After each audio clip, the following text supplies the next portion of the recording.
But here's where it goes from cruel to despicable.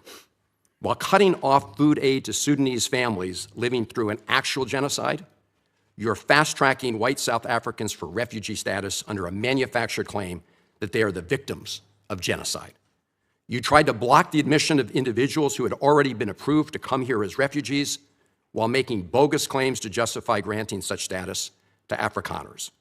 You've made a mockery of our country's refugee process, turning it into a system of global apartheid where political ideology and race, more than truth or need, matter. He asked Senator McCarthy, have you no sense of decency? And I would ask you the same, Secretary Rubio. You have shown through your words and your actions what the answer is. And I have to tell you directly and personally that I regret voting for you for Secretary of State. I yield back. May I respond?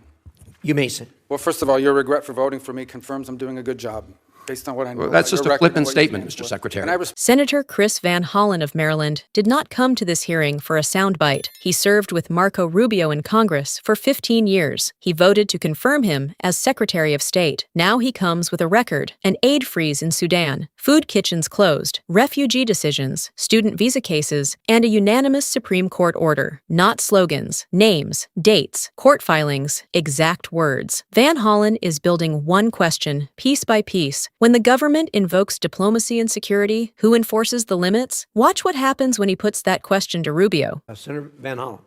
Thank you, Mr. Chairman. Mr. Secretary, you and I served together in Congress for 15 years. We didn't always agree, but I believe we shared some common values: a belief in defending democracy and human rights abroad and honoring the Constitution at home. That's why I voted to confirm you.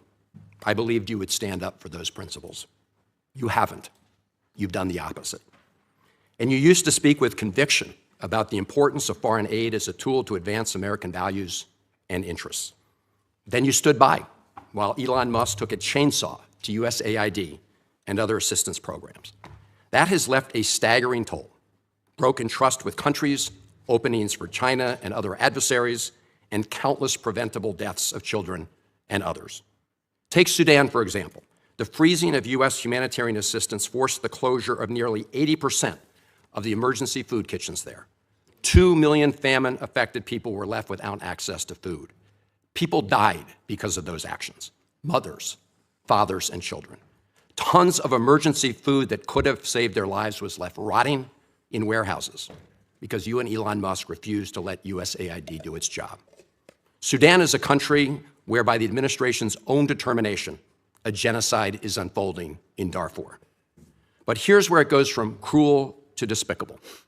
While cutting off food aid to Sudanese families living through an actual genocide, you're fast-tracking white South Africans for refugee status under a manufactured claim that they are the victims of genocide.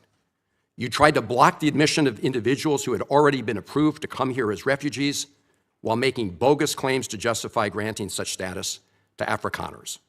You've made a mockery of our country's refugee process, turning it into a system of global apartheid where political ideology and race, more than truth or need, matter.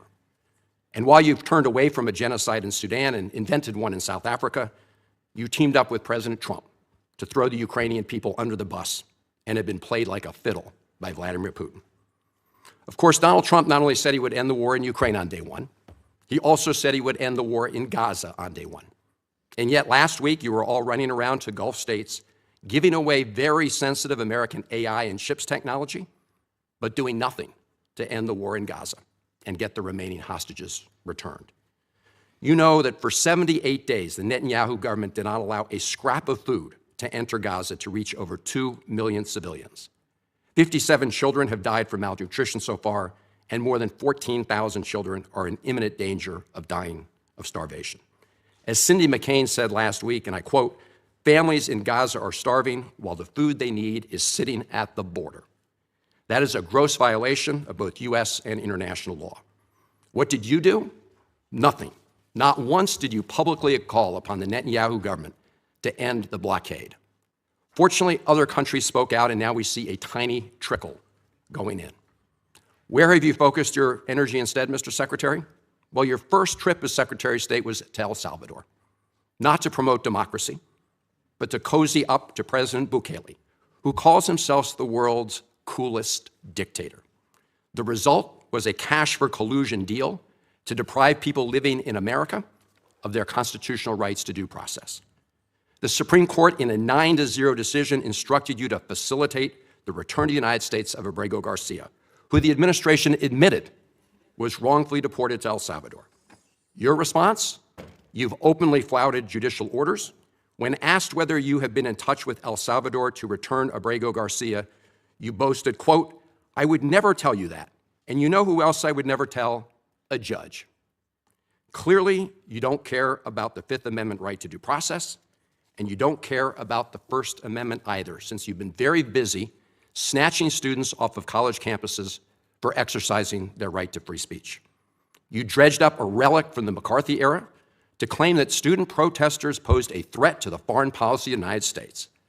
Give me a break, Mr. Secretary. You know as well as I do this isn't about national security, it's about punishing free speech. And you know that in America, the government doesn't get to use its power to punish speech it doesn't like. Yet in March, you boasted about revoking student visas, saying, and I'm quoting, "We do it every day. Every time I find one of these lunatics, I take away their visa," unquote. Let's look at one of those lunatics, Mr. Secretary, Ms. Ozturk. Her crime was co-authoring an op-ed in her college paper critical of Tufts University's response to the war in Gaza. Your own department found 0 links to terrorism, no anti-Semitic statements, but you still yanked her visa and shipped her off to detention in Louisiana. And the list goes on and on. The federal judge in the case of Mohsen Madawi, who was the Columbia student who was ambushed by federal agents at his citizenship appointment, said, and I quote, this is the judge, "Legal residents not charged with crimes or misconduct are being arrested and threatened with deportation for stating their views on the political issues of the day. Our nation has seen times like this before, especially during the Red Scare and Palmer raids. Like the McCarthy-era witch hunts of the 1950s, your campaign of fear and repression is eating away at foundational values of our democracy. Back then, it took one voice, Attorney Joseph Welch, to cut through the hysteria with the simple question that marked the beginning of the end of that shameful era. He asked Senator McCarthy, have you no sense of decency? And I would ask you the same, Secretary Rubio. You have shown through your words and your actions what the answer is. And I have to tell you directly and personally that I regret voting for you for Secretary of State. I yield back. May I respond?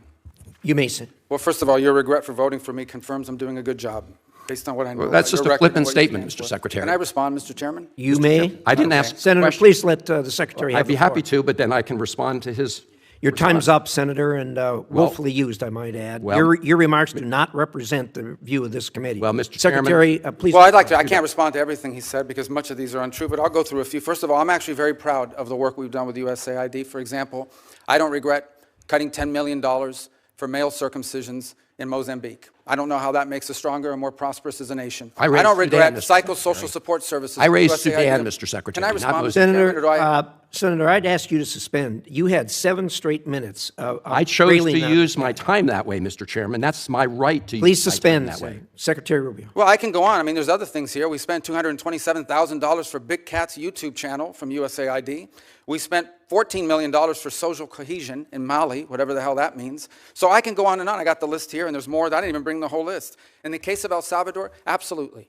Absolutely. We deported gang members, including the one you had a margarita with. And that guy is a human trafficker, and that guy is a gangbanger, and the evidence is going to be clear. In the days to come, Mr. you're Chairman, going to see who you went to look, defend. Senator, I'm sorry, please, Mr. Chairman. Secretary No. Rubio has the floor. Mr. Chairman, he can't make unsubstantiated Senator, comments like that. Secretary Rubio has the floor. You had Secretary your time. Rubio should take that testimony to the federal court of the Senator- United States because Well, he hasn't done it under oath. The contradiction at the center of this hearing is not complicated. Senator Van Hollen came with a record: a humanitarian aid freeze in Sudan, emergency food kitchens closing, millions of people affected by famine, a refugee policy shift, student visa cases, federal judges, a Supreme Court order involving Kilmer Abrego Garcia. He did not present one isolated controversy. He presented a pattern. The pattern, according to Van Hollen, is this: when the administration wants to use power, it calls the issue diplomacy, national security, or immigration enforcement. But when courts, records, or individual cases raise questions about constitutional limits, the answer becomes broader, less specific, more political. Look at the response. Van Hollen raised Sudan Van. Rubio answered with a list of USAID expenditures in Mozambique, Mali, and a YouTube channel. Van Hollen raised the Supreme Court order in the Abrego Garcia case. Rubio answered that judges cannot direct the details of diplomacy. Van Hollen raised the case of Rumeysa Öztürk. Rubio did not explain her individual case. He gave a general rule. Visas are a privilege, and people who cause disruption should lose them. That distinction matters, because a general policy statement is not the same thing as an answer to a specific case. A government can have authority over visas. It can conduct diplomacy. It can review foreign aid, but those powers are not unlimited. They exist inside a constitutional system. That system depends on records, court orders, evidence, hearings, lawyers, judges, and public officials who can explain what they did, why they did it, and whether they followed the law. For ordinary people, this is not a debate happening far away in Washington. A frozen aid program can mean no food reaches a family. A revoked visa can mean detention, legal costs, lost education, and separation from a community before a case is fully resolved. A court order can mean the difference between a government that is checked by law and one that simply decides the law does not apply. Rubio says he complied with every court order. Van Hollen says the administration treated those orders as obstacles. The hearing did not settle every factual dispute, but it did establish something important for the permanent record. When the most serious questions were put directly to the Secretary of State, the answers often moved away from the facts in front of him, and that is where accountability begins, not with the power government claims, but with the answers it cannot give.